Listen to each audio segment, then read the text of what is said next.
Let's take a look at solving another system of 3 equations with 3 variables. Here we have a system, and that third equation is missing a variable. So a new kind of situation compared to what we've been doing so far.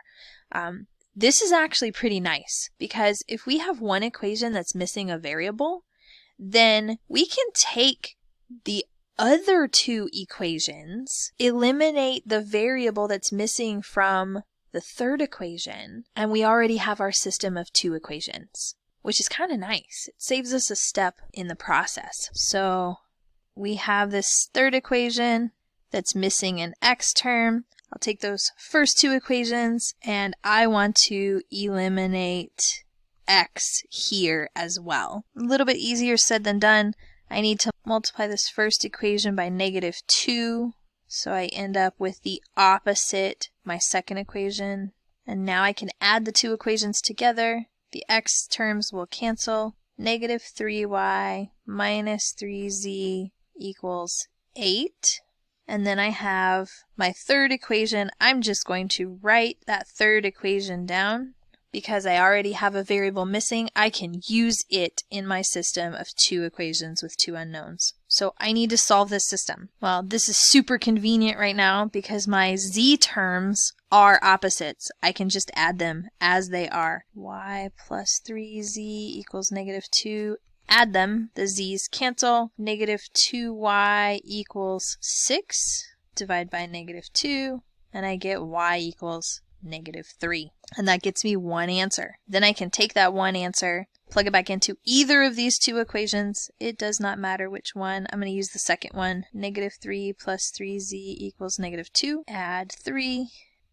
3z equals 1, so z is 1/3. And I get my solution to the 2 variable system. And now I'm going to take these 2 variables and use them to find x. Now before, when all of the equations contained all of the variables, it did not matter which of the equations we used to find the third variable. We could use any of them. But in this problem, we cannot use the third equation because it is missing the x term. We want to find x, so we need an equation that has x in it. I'll just take that first equation, 2x plus y plus z equals -1, and we'll plug in the values that we know. 2x plus -3 plus 1/3 equals -1. Oh, 2x minus 3 plus 1/3 equals -1. Let's add 3 to get 2. And then working with fractions, we can do this. 2x 2 is equivalent to 6/3. So 6/3 minus 1/3 is going to give me 5/3.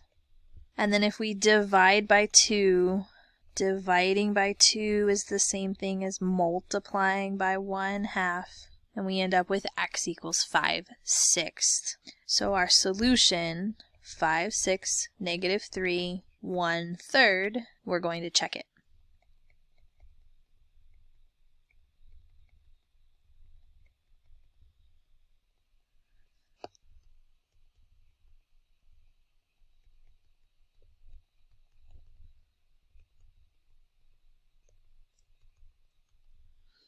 It works for the first equation. We're going to check it in the other 2, but I don't have any room on this part. So I'm going to come over to the side, write these 2 equations down, and then work on them.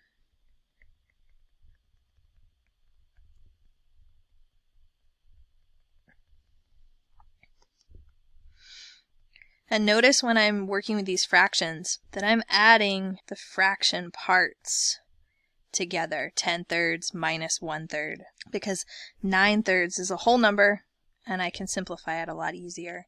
And then the last one, -3 plus 3 times 1/3. This one's pretty nice because 3 times 1/3 will give me 1, and -3 plus 1 is indeed -2, and my solution here works out for that system. Just to recap, we had a system of 3 equations and 3 unknowns, but one of my equations was missing a variable. So instead of taking 2 equations, eliminate a variable, take 2 more equations, eliminate the same variable, I already have a variable eliminated. I don't need to do that twice. I just need to eliminate the same variable that's missing from the other 2 equations and form my system of 2 equations, solve that, and then go back and solve that 3rd variable at the end.